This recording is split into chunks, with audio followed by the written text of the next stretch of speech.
আজকে আমার আলোচনার বিষয় ওষুধ ছাড়া এক রাত্রে একাধিকবার মিলনের কৌশল। দেশের এবং প্রবাসের ভাই বোনদের প্রতি সালাম। আসসালামু আলাইকুম।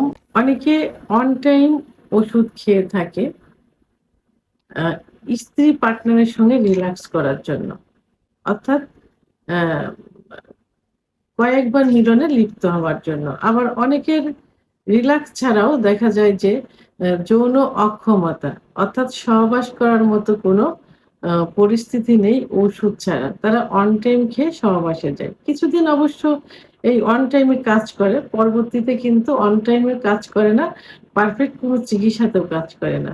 আর অন টাইম খেলে কিডনি ইফেক্ট হয় খুব দ্রুত, অর্থাৎ কিডনিতে সমস্যা হয়। আমার মনে হয় যে একটা খেলেই মনে হয় কিডনিতে সমস্যা হয়ে যায়। তো যাই হোক, অনেকেই এ এই অন টাইম এর উপর নির্ভর করে দেখা যায় যে যৌন অক্ষমতার সময়টা কাটাতে চায়। আবার স্ত্রীর সঙ্গে কিছু দিন রিল্যাক্স যাপন করতে চায়। তো এটা আ ওষুধ ছাড়া, অন টাইম ছাড়া এর চিকিৎসাই কিন্তু পারফেক্ট। কারণ আ এর অ যৌন রোগ কোনো রোগ না। এ রোগে কেউ মারা যায় না, বিছনায় পড়েও থাকে না, হসপিটালেও ভর্তি হয় না। এটা হরমোনাল একটা বিষয়। হরমোন, পুরুষের যে হরমোন টেস্টোস্টেরন হরমোন কমে গেলে এটা হয়। এই সঠিক চিকিৎসা নিলে আবার পূর্বের অবস্থায় ফিরে আসে। এবং পাশাপাশি কিছু খাবার, দুধ, ডিম, খেজুর, কাজু বাদাম, মধু, ঘি, অর্গানিক নারকেল তেল, এগুলো খাবারের তালিকায় রাখতে হয়। তাহলে কখনোই আর নষ্ট হয় না। আপনারা দেখবেন যে অনেক বৃদ্ধ, ৮০-৯০ বছরের বৃদ্ধও কিন্তু এখন ৩০-৪০ বছর বয়সের মেয়েদের বিয়ে করছে এবং স্মার্ট, সুন্দরী, চাকরিজীবী ব্যবসায়ী মেয়ে। তারা সংসার করছে, বাচ্চা হচ্ছে, আবার ব্যবসা-বাণিজ্য করছে। তাহলে পুরুষের সেক্স নষ্ট হয় না। চিকিৎসায় এটা ঠিক হয়ে যায় ইনশাআল্লাহ। তো এখন যারা শৌখিন, আসলে এই বিষয়টা জৈবিক একটা চাহিদা। এটা শৌখিনও না। অনেকেই চায় যে মাঝে মাঝে স্ত্রীর সঙ্গে, উম পার্টনারের সঙ্গে কিছু সুন্দর মুহূর্ত কাটাই।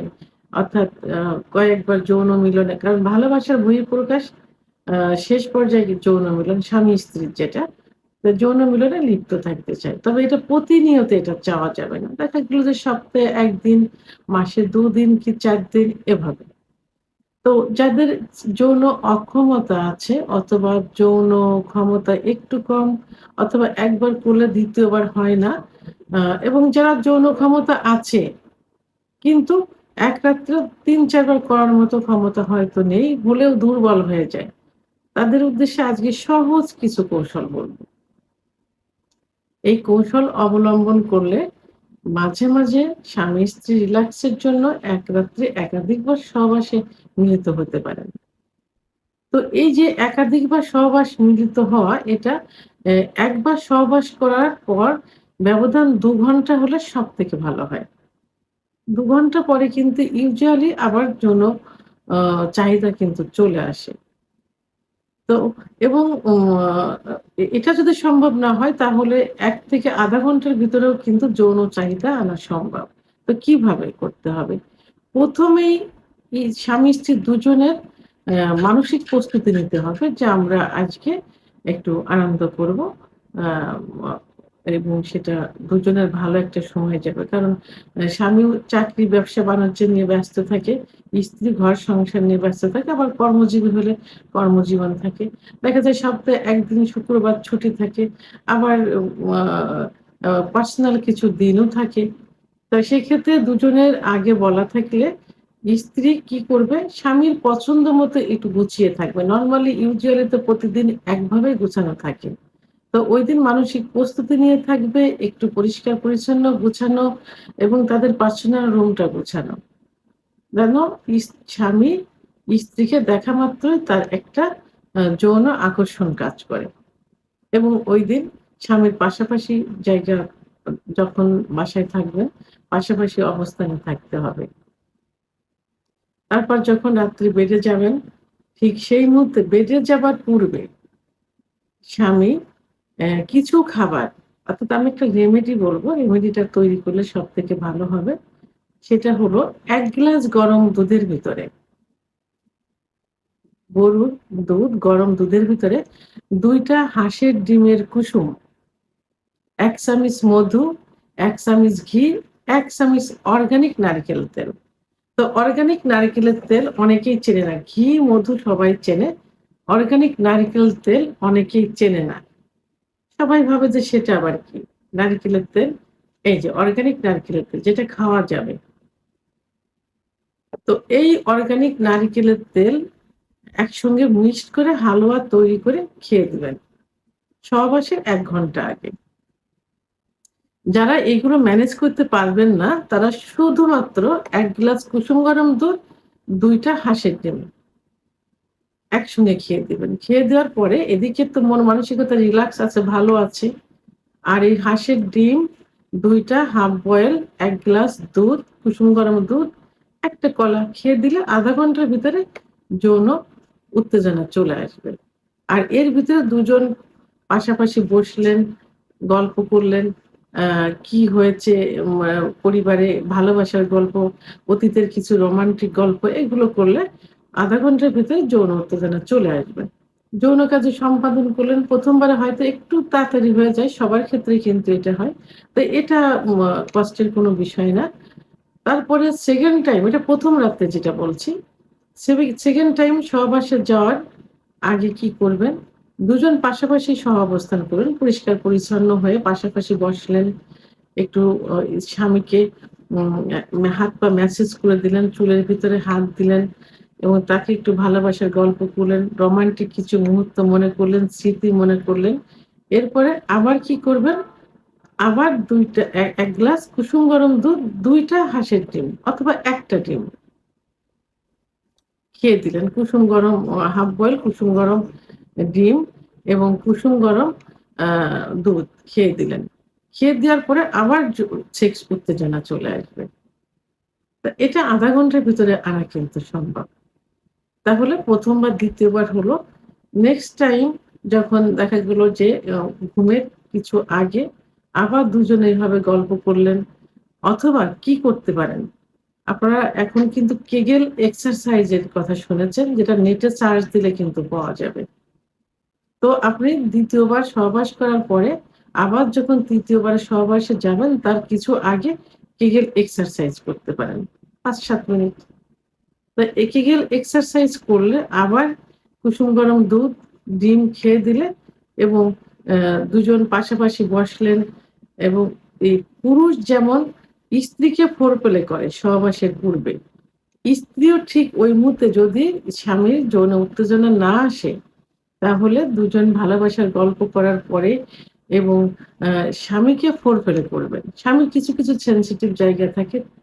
জায়গাটা হলো ওই একই নিয়মে দেখা গেল চুলের ভিতরে হাত বুলিয়ে দিলেন, আম কানের লতিতে চুমা দিলেন, গলায় ঘাড়ে চুমা দিলেন, নাভির নিচে চুমা দিলেন, ২ রানে চুমা দিলেন এভাবে এবং প্রয়োজনে তার গোপনাঙ্গে আলতো করে একটু চুমা দিলেন। এভাবে দিলে 3rd টাইমে তার আবার যৌন উত্তেজনা চলে আসবে। এভাবে ফুলফিল করলে। তো 3rd টাইম সহবাস করার পর আপনারা সুন্দর মন নিয়ে আবার ঘুমিয়ে গেলেন। এখন ভোর রাত্রে আবার কি হলো? ভোর রাত্রে আপনারা আবার ফজরের নামাজের আগে আবার কারণ ভোর রাত্রে এমনি পুরুষের সেক্স হরমোন টেস্টোস্টেরন হরমোন কিন্তু বেড়ে যায়। কারণ রাত্রে একজন পুরুষ ৫ ঘন্টা ঘুমোলে ১২ টার পর থেকে সকাল ৯ টা পর্যন্ত ৭ টা পর্যন্ত আ কিন্তু সেক্স হরমোনটা বাড়তে থাকে। টেস্টোস্টেরন হরমোন বাড়তে থাকে। তখন ভোর রাতে এমনি বৃদ্ধি পাওয়া অবস্থায় থাকলো। তারপর যদি দুজন উঠে আবার একটু গল্প করলেন, একটু আবার ১ গ্লাস দুধ, যাদের হাই প্রেশার নেই, উচ্চ রক্তচাপ নেই, তাদের জন্য তো সবথেকে ভালো হবে। আর যাদের উচ্চ রক্তচাপ আছে তারা দুধটা যতটুক দুধ ততটুক পানি। এভাবে খেতে হবে। এবং ডিমটা এভয়েড করে এখানে কি খেলেন? কলা খেতে পারেন, খেজুর খেতে পারেন। তখন আবার দুধ, ডিম, খেজুর এগুলো খেয়ে আবার দুজন একটু উভয়কে ফোরপ্লে করলো। এভাবে ফজরের নামাজের আগে আপনারা আবার যৌন মিলনে লিপ্ত হতে পারেন। এবং পরবর্তীতে গোসল শেষ করে ফজরের নামাজ পড়লে, আদায় করলে এবং তাহাজ্জুদের নামাজ আদায় করে ফজরের নামাজ আদায় করলে দেখা যাবে যে সারাটা দিন রিল্যাক্সে যাবে এবং ভালো একটা ঘুম হবে। তো এভাবে আপনারা এবং পরবর্তীতে কি করতে পারেন, মাঝে, মাঝে এর মাঝে, মাঝে আপনারা এই যে ৩ থেকে ৪ বার সহবাস করলেন, এর ভিতরে কিন্তু একই পজিশনে সহবাস করা যাবে না। পজিশন চেঞ্জ করতে হবে। একেক সময় ১ম বার দেখা গেল স্ত্রী শুয়ে আছে, স্বামী অ্যা মি অ্যা যৌন কার্য চালালেন। ২য় বার দেখা গেল যে স্বামী শুয়ে আছেন, স্ত্রী যৌন কার্য চালালেন। এবার পজিশন চেঞ্জ, বিভিন্ন পজিশন আছে। পজিশন চেঞ্জ করে সময়টা একটু বৃদ্ধি করতে হবে। আবার যদি দেখেন যে বীর্যপাত হয়ে যাচ্ছে খুব দ্রুত, যখন আপনি উপলব্ধি করতে পারবেন, বুঝতে পারবেন, ঠিক সেই মুহূর্তে স্টপ করে দেবেন। স্টপ করে দিয়ে দুজন আবার স্ত্রীকে বুঝতে দেওয়ার প্রয়োজন নেই। স্ত্রীকে একটু ভালোবাসলেন, কোলে করলেন, আবার শুরু করলেন। এভাবে সময়টাও কিন্তু বৃদ্ধি করা যায়। তো সর্বোপরি কি করতে হবে? উভয়ের মন মানসিকতা ভালো থাকতে হবে, রোমান্টিক থাকতে হবে, স্ত্রীকে সুন্দরভাবে গচ্ছিত অবস্থায় থাকতে হবে, স্বামীকেও সুন্দরভাবে গচ্ছিত অবস্থায় থাকতে হবে। যেন স্ত্রী আপনাকে দেখলে খুশি পায়, আপনিও স্ত্রীকে দেখলে খুশি পান। এজন্য মানসিকভাবে প্রস্তুতিটা আগের থেকে নিতে হবে। তো এভাবে পজিশন চেঞ্জ করে, সময় এক্সচেঞ্জ করে এবং মন মানসিকতা ভালো রেখে, ভালোবাসা মনে জমা রেখে, ওষুধ ছাড়াই মাঝে, মাঝে মাসে ১ বার, ২ বার, ৩ বার, সপ্তাহে ১ বার আ একাধিকবার যৌন কার্য পরিচালনা করা যায়। অর্থাৎ এক রাত্রে একাধিকবার যৌন কার্য সম্পাদন করা যায় কোনো ওষুধ ছাড়াই। ভিডিওটি সম্পর্কে যদি কোনো মতামত থেকে থাকে অবশ্যই কমেন্টস এর মাধ্যমে জানাবেন। আর ভিডিওটি ভালো লাগলে লাইক, কমেন্ট, সাবস্ক্রাইব করে আমার সঙ্গে থাকুন। আল্লাহ হাফেজ।